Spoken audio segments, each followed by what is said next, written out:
Good evening, and welcome to an Aislin's Enchanted Path. Tonight we're continuing our deep dive into building your personal magical cabinet. In our last video, we explored the physical tools, the altar items, the instruments, the practical and symbolic tools that you might use in ritual work. If you missed that one, I definitely recommend checking it out. But tonight we're stepping into a more elemental realm. Herbs, oils, crystals, and candles. These are the raw ingredients of your spell work. The color, the scent, and the energy that fuel your craft. Just like before, not everything on this list is something you need. Your practice is your own.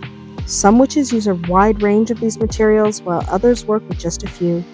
Minimalism is not a flaw, and abundance is not a requirement. Let's explore the options together, and you can decide what feels right for you.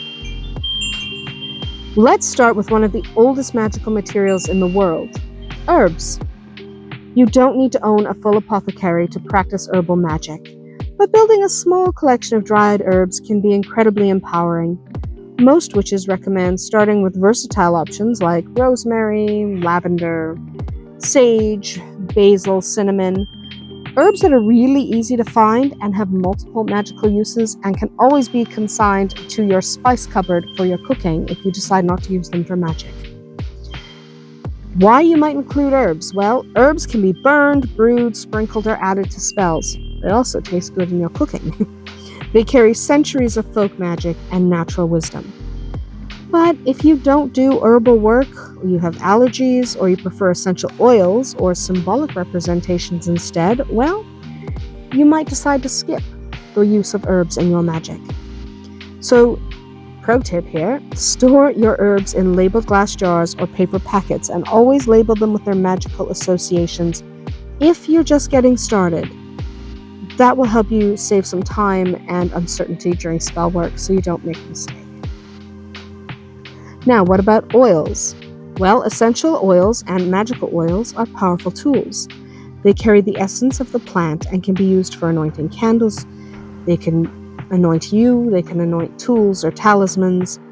Common magical oils include frankincense and patchouli, sandalwood, rose, and even clove. You can also craft your own blends, infusing base oils with herbs and crystals aligned to your purpose, if that's something you like to do. The oils are a concentrated, versatile, and easy-to-use form of magic, but if you're sensitive to scents or essential oils, or you prefer to work with whole herbs or incense, you might not want them at all. Keep in mind that not all oils are skin-safe, and some essential oils can be toxic to pets. Always research before you use them.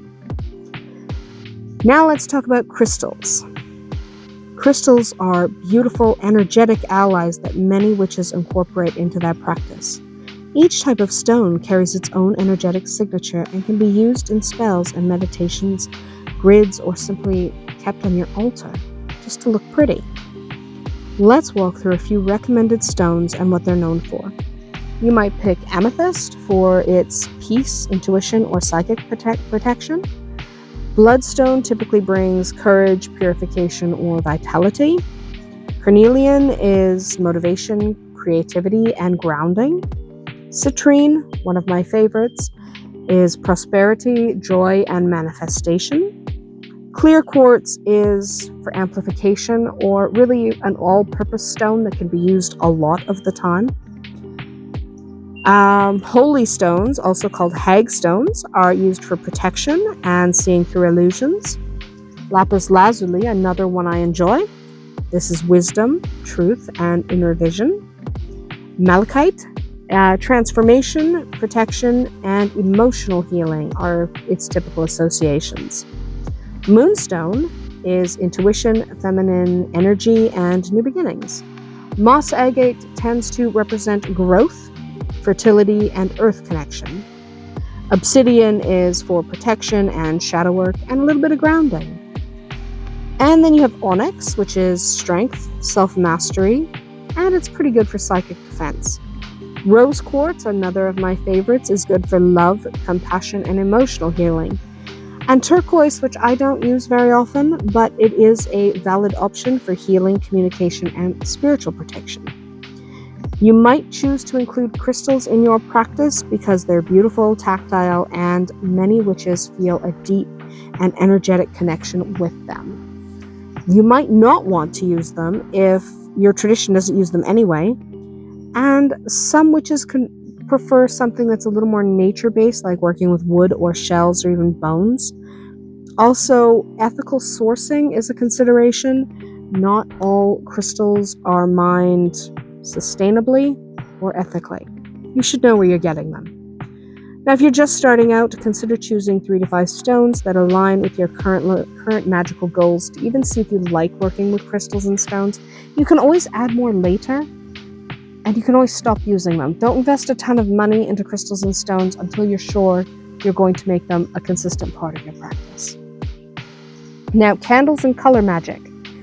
Though I say you don't need these, you don't need your candles, I don't know a single witch who doesn't use a candle at least on occasion. Candles are kind of a thing that most of us use. Candles are among the most common of all magical tools. They are simple, accessible, and powerful. And while a white candle can be substituted for almost anything, colored candles allow you to fine-tune your intention. So let's look at the meanings commonly associated with candle colors. So you have black, which is for banishing protection, absorbing negativity. It's not a bad color. Okay, sometimes you get people going, well, you can't light black candles. There's nothing wrong with a black candle. They have a specific meaning and a specific purpose. Should you use a black candle when you really should use white? No. They are for banishing protection and for absorbing negativity. If you're doing something that specifically is one of those things, a black candle is perfect. They're not evil. You also have blue candles for healing, peace, and communication. Brown candles tend to represent earth energy, grounding, and animal magic. Gold is for solar energy, wealth, success. Green is for abundance, fertility, and growth. Orange is creativity, success, and joy. Pink tends to represent love, friendship, or even a little bit of self-care. Purple is a powerful color representing spirituality, psychic power, and royalty. Red is for passion, energy, and strength. Silver is for lunar energy, intuition, and dream work. White is for purity, clarity, and it can be used if you literally cannot find the candle color you prefer, so it is an all-purpose candle. Yellow is for confidence, learning, and happiness. Candle magic is one of the simplest and most effective ways to practice intention setting, so I would say definitely get yourself some candles and give them a try. But if fire isn't safe in your environment or you simply don't work with color symbolism, maybe you don't need them. If space or budget is tight, you could stock up on birthday candles or tea lights and still work incredibly effective spells. It's not about the size of the candle, it's about the strength of your will. So use the birthday candles. They're cheap and you can get them at your local grocery store. All of the items we talked about tonight, herbs, oils, candles, and crystals, are ingredients. They're raw materials you might blend, bless, charge, or ignite. But remember, you are the true source of your magic. These items amplify your intention, but they do not replace it. You don't need to have all the right herbs. You don't need the full rainbow of candles. You don't need a crystal collection that looks like a metaphysical shop. All right? What you need is to build a cabinet of practice that feels right to you. Maybe that's a carefully labeled shelf. Maybe it's a messily labeled drawer full of odds and ends. Maybe it's a traveling pouch with just a few trusted tools, and that's all valid. It's all powerful. As you evolve, so will your cabinet. Let it grow with you. And if you haven't seen part 1 yet, I recommend checking it out. We explored ritual tools, divination items, and altar supplies in detail. Feel free to share in the comments what's in your magical cabinet. What can't you do without? What tools have become essentials? Or what do you choose not to use at all?